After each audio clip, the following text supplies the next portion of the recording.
Hello, this is Katakuri Mastermind here, and I have a deck video for you because Yu-Gi-Oh! Planet decided to give me a shout out when I won the contest, and didn't dawn on me I don't make videos ever. So I figured I'd make this one. So I'm just gonna go over the card list of my ninja deck and then go over how the deck works. We got 3 Grandmaster Hazon, whatever, 3 Upstart Golden Ninja, 2 Direct Dinos, 2 Interplanetary Purpley Thorny Dragons, 2 Katakuri Ninja Models, 339 Sansacs, 2 DD Crows, Black Luster Soldier, 3 Super Transformation Jutsus, 1 Warrior Returning Alive, 1 Rhoda, 3 Pop of Duality, Heavy Storm, Dark Hole, Monster Reborn, Triple MST, Pot of Avarice, Dual Smashing Grounds, Ninjutsu Art Duplication, Solemn Warning, Trap Dust Shoot, Compulse, 2 Compulse, Mirror Force, and Solemn Judgment. Great. Now that we got that out of the way, I can go into how the deck works. This version of this ninja deck, basically is just built around summoning this guy over and over and over again. If you don't know what this guy does, when he's normal summoned, he searches out a ninjutsu art from deck to hand, this and this. And when he's special summoned or flip summoned, he searches out Upstart Ninja or this guy. So he's a +1 no matter how whenever he's summoned, unless he gets Veilered, and then technically he's still +1, but a bad one.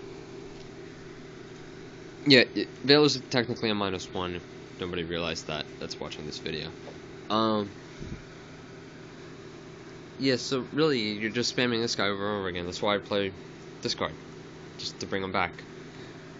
The other main card of the deck is Golden Upstart Ninja, which basically just starts out this guy, but you can discard a trap card to special summons a ninja from your deck in face-up defense, or face-down defense, which will trigger his ninja searching effect, will search out another gold ninja. And his normal summon effect searches out a trap card, which will feed his effect, so like the deck just has a lot of synergy like that. Now, 2 cards that like people are like, why are you running this? Are these 2. That's because of Super Transformation Jutsu. This card sends a monster on your set, a ninja monster you control, and a face-up monster your opponent controls to the graveyard. The special summons a sea serpent, dinosaur, or dragon monster from your deck to the field, of equal or less level of the combined levels of the monsters. With parentheses, so both monsters don't need to be sent. So you may be like, why don't you just run high-level monsters instead of these 2? Or if anything, just run this guy, because yeah, I'll explain why I don't run that guy.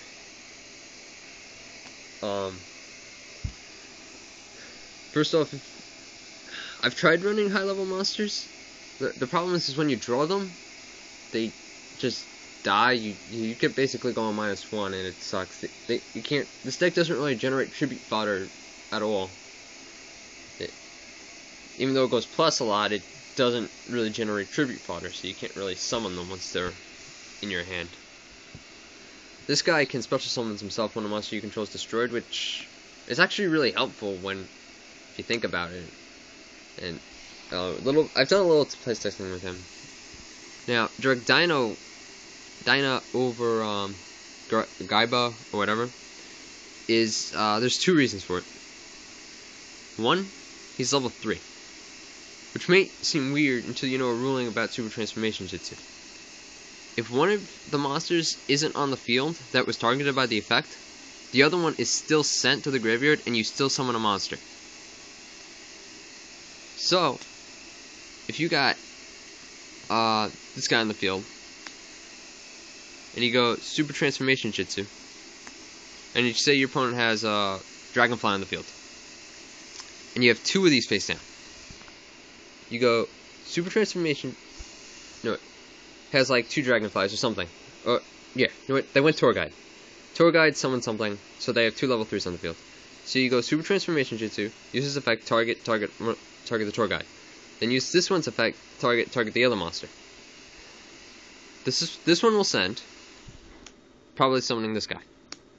Then this one will still send the Tour Guide that you originally targeted and summon this guy since it's level 3. Also, say you wanna summon this guy again next turn. You can go Chain Compulse, throw this guy back into your hand, and this card will still send whatever monster you targeted to the graveyard. So if you've had like a Dragonfly, you can go boom, and you still get a monster.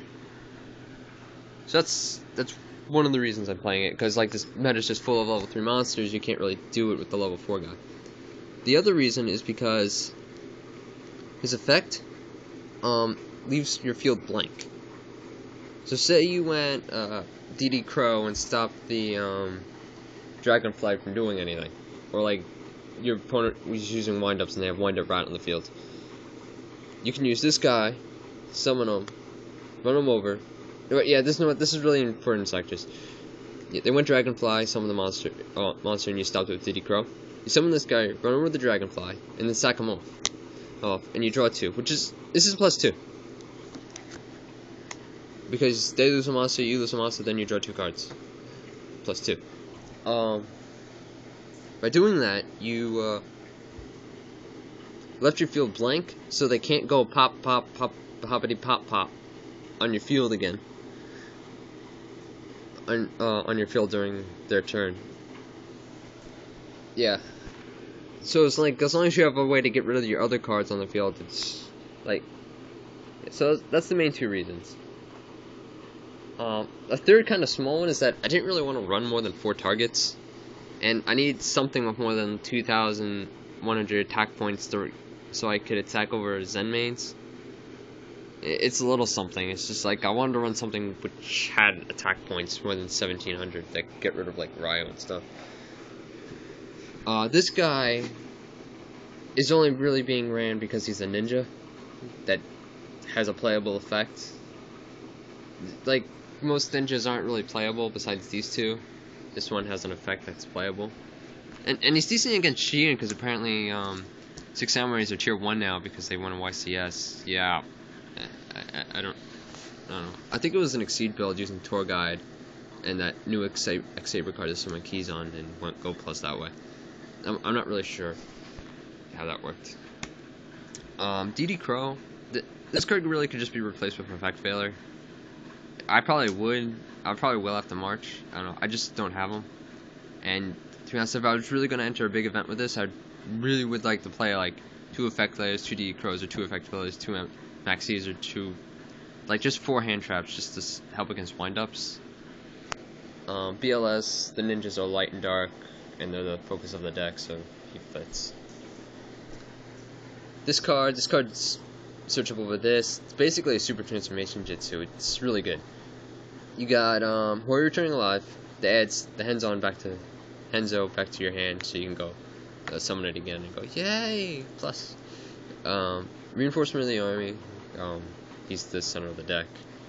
Power Duality. You play triple Power Duality because although you actually special summons using Super Discard, or unless you're going with a Golden Ninja play, you're actually special summoning during your opponent's turn.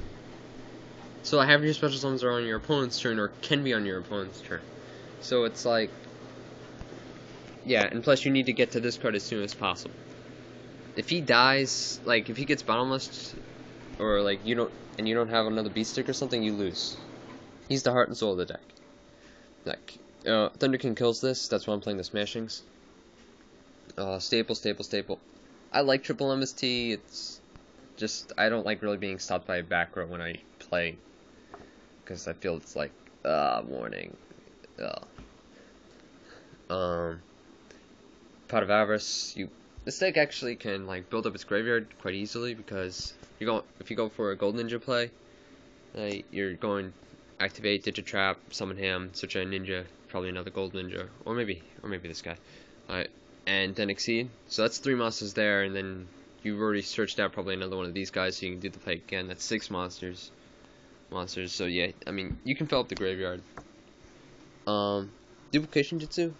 You get this card tributes a ninja to special summons a ninja from your deck. It's only once, and if this card leaves the field, the ninja dies. But you can use it to like dodge Veiler and stuff on the Henzo or the Upstart Golem, ninja, whatever. And yeah, I might go into more detail about some of these cards in a different video if I feel like it. Solemn Warning. Yeah, I mean, those are staples.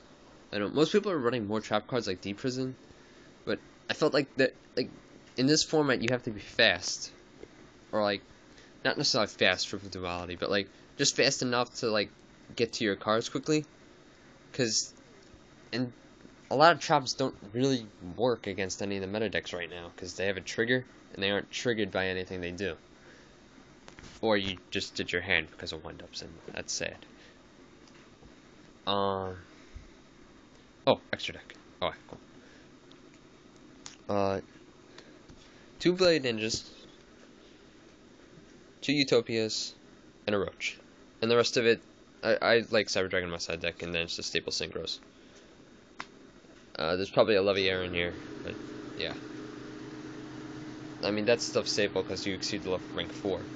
Armored Blade Ninja is amazing. You detach a material. You need 2 warriors, Golden Ninja and Henzo.